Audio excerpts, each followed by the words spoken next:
اعوذ باللہ السمیع العلیم من الشیطان الرجیم بسم اللہ الرحمن الرحیم السلام علیکم فللہ الحمد رب السماوات و رب الارض رب العالمین۔ وہ خدا جو حکیم ہے، علیم ہے، قرآن میں بار بار وہ ان صفات کا ذکر کرتا ہے جہاں وہ علم اور عقل کی بات کرتا ہے، شعور کی بات کرتا ہے، سوچ کی بات کرتا ہے، معرفت کی بات کرتا ہے، حکمت کی بات کرتا ہے، فہم کی بات کرتا ہے، تو ساتھ میں وہ اپنی ان صفات کا ذکر کرتا ہے۔ تو کیا ایسا خدا اپنے بندوں کو کہے گا کہ بغیر تحقیق، جستجو اور تحقیق کے اس کی طرف بڑھو، اس پر ایمان لے کے آؤ؟ جیسے وہ اپنی مقدس کتاب کی ابتدا، وہ کتاب جس کو وہ خود اون کرتا ہے کہ یہ کتاب میری ہے اور میں نے اس کی حفاظت کا ذمہ اپنے پاس لیا ہوا ہے، اس کتاب کی ابتدا ہی میں وہ کہہ رہا ہے ذالک الکتاب لا ریب فیہ۔ ذالک الکتاب، یہ کتاب جو اس وقت آپ کے ہاتھ میں ہے، یہ وہ کتاب ہے جس میں شک کی بھی گنجائش نہیں بچی۔ غلطی یا نقص تو دور کی بات ہے، کوئی دنیا کا مصنف اپنی کتاب کے آغاز کو آغاز اس طرح کرے گا کہ وہ اپنی ہی کتاب کے متعلق آپ کو کہے کہ سب سے پہلے اپنی اپروچ کو کریٹیکل کر لو، اپنی سوچ کو تنقیدی کر لو۔ اس کتاب کو عام کتاب کی طرح نہیں پڑھنا آپ لوگوں نے، بلکہ اس کو آپ نے اس طرح پڑھنا ہے کہ آپ نے اس کتاب کے اندر کوشش کرنی ہے کہ اگر کوئی اس کے اندر نقص ہے، کوئی کمی ہے، تو اس کو ڈھونڈو اور پھر کسی ہی علم کے کرائٹیریا پہ اس کو ٹیسٹ کرو اور اس کے بعد کسی کنکلوژن کی طرف پہنچو۔ اور یہ کتاب کم و بیش 750 مقام پر غور و فکر کی دعوت دے رہی ہے، علم کی بات کر رہی ہے، عقل کی بات کر رہی ہے، بار بار ریپیٹ کیا جا رہا ہے کہ اس میں غور و فکر کرو، اس میں تدبر کرو، اپنا عقل استعمال کرو۔ اور پھر اس کتاب کے مصنف کو یا اس کتاب کے جو اونر ہے، جو وہ دعویٰ کر رہا ہے اپنی آئیڈینٹیفیکیشن کا، اس کو تسلیم کر لو، اس کی طرف آؤ بغیر کسی جبر کے۔ جیسا کہ ہم جب درجات کی بات کرتے ہیں کہ وہ اپنے ہاں کس قسم کا درجات کا سکیل رکھ رہا ہے، اس نے درجات عبادت پہ نہیں رکھے، بلکہ اس نے وہاں بھی علم کی بات کی ہے کہ نرفع درجات من نشاء وفوق کل ذی علم علیم،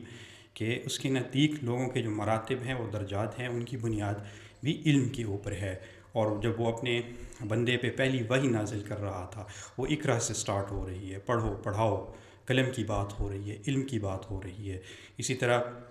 بار بار وہ کہہ رہا ہے کہ اس کائنات کی وسطوں میں، افلاک میں اور اپنی ذات کے اندر کی نشانیوں کو پہچانو، اس میں مجھے ڈھونڈنے کی کوشش کرو، اور پھر اس طرح عقل استعمال کرتے ہوئے، شعور استعمال کرتے ہوئے میری طرف، میری آئیڈینٹیفیکیشن کی طرف آؤ، پھر بھی تمہاری چوائس ہے کہ مجھے تسلیم کر دو یا میرا انکار کر لو۔ اسی طرح وہ اپنی ہی جو اس کی یہ بک ہے، اس میں کہہ رہا ہے کہ ان شر الدواب عند اللہ صم بکم الذین لا یعقلون، ایسے لوگ بدترین جانوروں کی طرح ہیں جو بغیر عقل کے، اندھے گنگو بیروں کی طرف اس میری آیاتوں کے اوپر آ پڑتے ہیں، عقل استعمال نہیں کرتے۔ تو ہم کیسے یہ کہہ سکتے ہیں کہ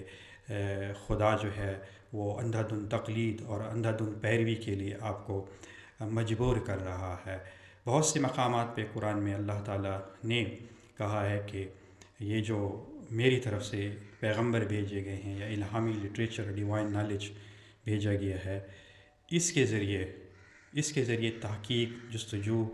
اور علم کے پروسیس کو آگے کہہ رہو، کریٹیکل تھنکنگ بناؤ، سوچو، غور و فکر کرو۔ پھر اگر تسلیم کرتا ہے تمہارا شعور، تمہارا عقل، تو اس کی طرف بڑھو۔ تو وہ خدا کیسے ایسا فیتھ کی طرف آپ کو لے کے جائے گا جو بلائنڈ فیتھ ہو؟ بلکہ جب ہم قرآن مجید اور جتنا بھی الہامی لٹریچر ہے، جب ہم اس کا مطالعہ کرتے ہیں، اس کو سمجھنے کی کوشش کرتے ہیں، تو وہاں پہ ایک انٹیلیجنس فیتھ کی بات ہو رہی ہے، نہ کہ بلائنڈ فیتھ کی بات ہو رہی ہے۔ قرآن میں بہت سے مقامات پہ بڑے صاف الفاظ میں کہا گیا ہے لوگوں کو کہ اندھوں اور بہروں کی طرح اپنے آباء و اجداد کا جو دین تھا اس پہ نہ پڑے رہو، بلکہ اپنا عقل استعمال کرو، اپنا شعور استعمال کرو، اور اللہ تعالیٰ کی اس کائنات میں اور اپنی ذات کے اندر موجود نشانیوں کے ذریعے اس کو آئیڈینٹیفائی کرنے کی کوشش کرو۔ تو پھر ایسا خدا یا ایسا اس کا جو الہامی لٹریچر ہوگا، کیا وہ ہمیں جو ہے بالکل بلائنڈ فیتھ کی طرف لے کے جائے گا؟ نہیں، بلکہ ایسا فیتھ جس کی تعمیر عقل اور شعور اور خدا کی کائنات میں اور انسان کے اندر، اس کی ذات میں، اس کی اناٹمی میں، اس کی فزیالوجی میں، اس کی سائیکالوجی میں جو اس نے نشانیاں رکھ دی ہیں، اپنی آیات رکھ دی ہیں ان کے ذریعے، تو پھر خدا کو ہی ایسا ایمان ہی قابل قبول ہوگا جس کی بنیاد عقل پہ ہوگی، شعور کے اوپر ہوگی یا علم کے اوپر ہوگی۔